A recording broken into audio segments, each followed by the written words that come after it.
Hi everybody.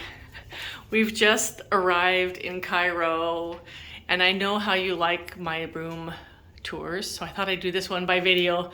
This girl is really tired. I've been up for more than 24 hours, but here we come.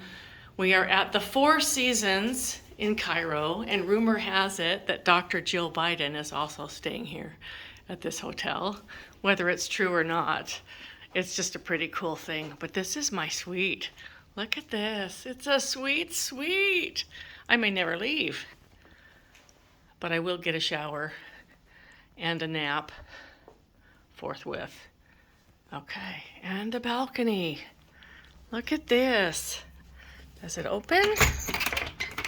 It does open. Hello, Cairo. So things are a little tiny bit hazy today. Yesterday, I understand they had a huge sandstorm followed by rain and hot wind, and everything was just kind of a hot mess. So we've got a lot of grit still in the air. The temperature's in the low 100s, but I'm excited to be here. I can't wait to explore Egypt with my Craftours travelers. Stay tuned for more fun. But first, let's get that nap. I love the sights and the sounds.